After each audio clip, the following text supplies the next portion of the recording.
வணக்கம். அதிமுகவில் பரபரப்பு. சி.வி. சண்முகம் அவர்களுக்கு ஆதரவுகளை கொடுத்த 36 எம்எல்ஏக்கள்.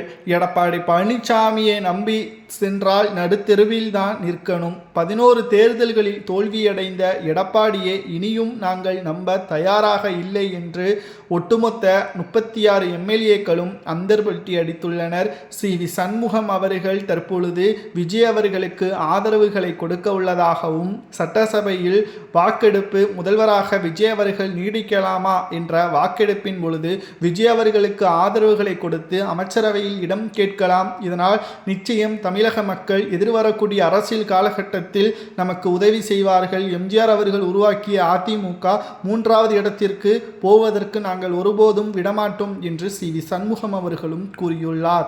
ஆனால் இதற்கு எடப்பாடி இல்லை, விஜய் அவர்களுக்கு ஆதரவுகளை நாமே தேடி சென்று கொடுத்தால் அது அவமானம், அது மக்கள் நம்மளை இழிவாகவும் விஜய் அவர்கள் கூறுவது போல் பிற கட்சியாகவும் மாறிவிடுவோம், அது வேண்டாம். நிச்சயமாக விஜய் அவர்கள் நம்மிடம் ஆதரவு கேட்கட்டும், அப்பொழுது நாம் கொடுப்போம் என்று பேசியுள்ளார். ஆனால் எடப்பாடி பழனிசாமி அவர்களது பேச்சை இனியும் கேட்க தயாராக இல்லை. 36 எம்எல்ஏக்கள் சி.வி. சண்முகம் அவர்களுக்கு ஆதரவுகளை கொடுத்து இன்று சட்டசபையில் விஜய் அவர்களுக்கு ஆதரவாக வாக்கெண்ணிக்கையின் பொழுது மெஜாரிட்டியை தெரிவிப்பார்கள் என்றும் கூறப்படுகிறது. அது மட்டுமல்ல, எடப்பாடி பழனிசாமி அவர்கள் செய்த தவறின் காரணமாகத்தான் அதிமுக நடந்து முடிந்த சட்டசபை தேர்தலில் வெறும் 47 எம்எல்ஏக்களை மட்டும் பெற முடிந்தது. அதிமுகவில் எடப்பாடி பழனிசாமி அவர்களது பல தவறுகள் 3வது இடத்திற்கு தள்ளப்பட்டு விட்டது என்றும், இனியும் எடப்பாடி பழனிசாமியை நம்புவதற்கு நாங்கள் தயாராக இல்லை என்ற அதிமுகவின் மிக முக்கியமான நிர்வாகியாக இருக்கக்கூடிய விஜயபாஸ்கர், வேலுமணி, சி.வி. சண்முகம், அதிமுகவின் எம்எல்ஏக்கள் 36 பேரும் அந்தர்பல்ட்டி அடித்துள்ளனர். எடப்பாடி பழனிசாமி அவர்கள் எவ்வளவோ கூறிய போதும் கூட நம்பவில்லை. மேலும் ஓபிஎஸ்ஸிற்கு செய்த துரோகம், சசிகலாவிற்கு செய்த துரோகம் தான் எடப்பாடி பழனிசாமி அவர்களை இந்த நிலைமைக்கு கொண்டு வந்துவிட்டது. அது மட்டுமல்ல, எடப்பாடி பழனிசாமி அவர்களது ஆலோசனை கூட்டத்தில் எடப்பாடியின் மீதே கை வைக்கக்கூடிய அளவிற்கு பிரச்சனை அதிகரித்துள்ளது. இதனால் அதிர்ச்சியடைந்த அதிமுகவின் எம்எல்ஏக்கள் அங்கிருந்து உடனடியாக அனைவரையும் கலைத்து சென்று விட்டனர். ஏனென்றால் அதிமுகவை பொறுத்தளவிற்கு உயரிய பதவியான பொதுச்செயலாளர் பதவியை எடப்பாடியிடம் கொடுக்கப்பட்டது. ஆனால் ஒரு தேர்தலில் கூட அதிமுக முன்னிலை பெற்று வெற்றியடைந்தது கிடையாது.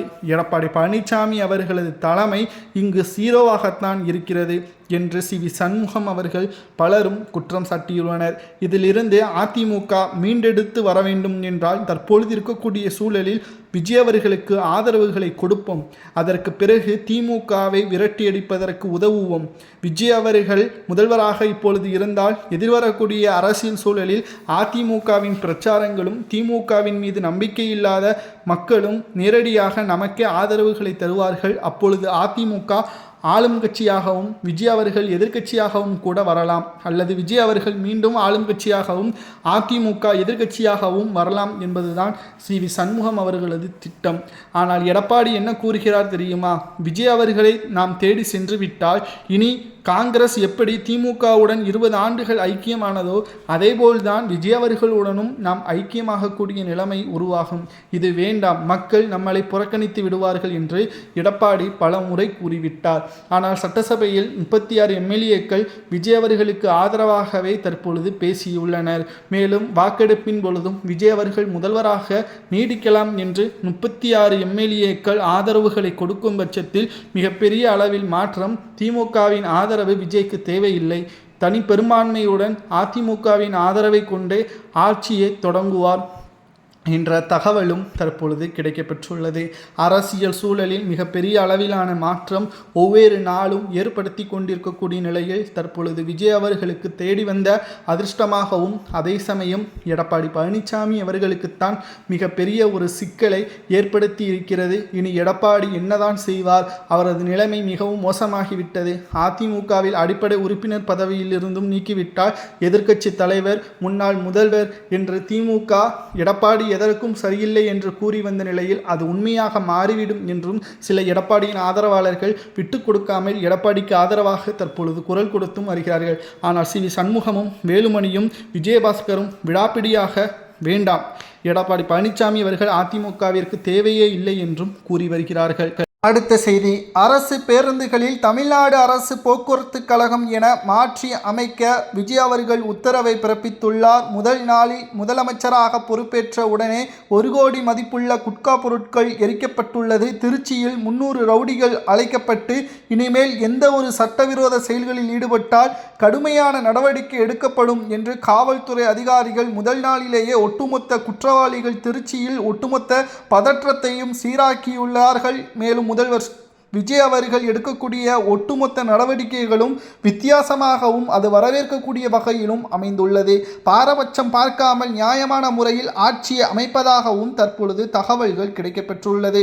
மேலும் முதல் நாளில் 3 முக்கியமான கையெழுத்துக்கள், அதில் மின்சாரம் 200 யூனிட் 500 யூனிட்டுக்குள் பயன்படுத்தினால் 200 யூனிட் ஃப்ரீ என்றும் 500 யூனிட்டுக்கு மேல் பயன்படுத்தினால் 100 யூனிட் ஃப்ரீ என்றும் தற்பொழுது விஜய் அவர்கள் வெளியிட்டுள்ள அறிவிப்பு பெண்கள் பாதுகாப்பு, போதை மருந்துகளை ஒழிப்பதற்கு புதிய சட்டம் அமல்படுத்தப்பட்டுள்ளது. தமிழக அரசியல் ஒட்டுமொத்தமாக தலைகீழாகவே மாறிவிட்டது. விஜய் அவர்களுக்கான வரவேற்புகள் ஒவ்வொரு நாளும் அதிகரித்து கொண்டே இருக்கிறது.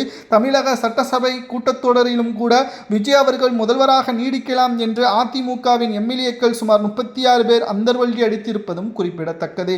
இனி விஜய் அவர்கள் முதல்வராக நீடிப்பதற்கு எந்த ஒரு பிரச்சனையும் வராது என்றும், அதே சமயம் திமுகவின் நிலைமை மிகவும் மோசமாகி வருகிறது. ஏனென்றால் எதிர்வரக்கூடிய அரசியல் காலகட்டத்தில் திமுக நிலைத்து நிற்க வேண்டும் என்றால் எதிர்க்கட்சியாக உதயநிதி அவர்கள் சிறப்பாக செயல்பட வேண்டும். கிட்டத்தட்ட 39 ஆண்டுகள் சட்டசபைக்குள் வந்த உதயநிதி அவர்கள் முன்பாகவே ஸ்டாலின் அவர்கள் வந்திருக்க வேண்டும். ஆனால் 39 ஆண்டுகள் சட்டசபைக்கு வந்த ஸ்டாலின் அவர்கள் இந்த முறை அவரை தேர்வு செய்யவில்லை. கொளத்தூரில் மிகப்பெரிய ஒரு தோல்வி.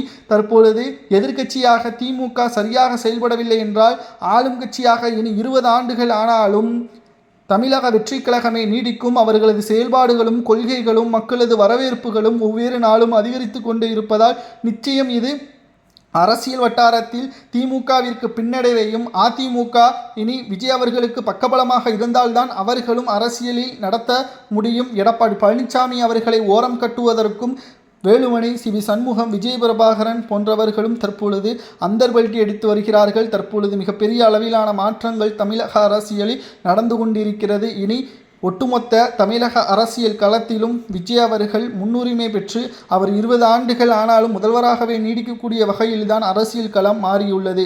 இதிலிருந்து பாதுகாக்க வேண்டும் என்றால் எதிர்க்கட்சியாக திமுக சிறப்பாக செயல்பட வேண்டும் என்றும் தற்பொழுது அரசியல் விமர்சகர்கள் கடுமையான தகவல்களையும் பதிவுகளையும் மேற்கொண்டு வருகிறார்கள்.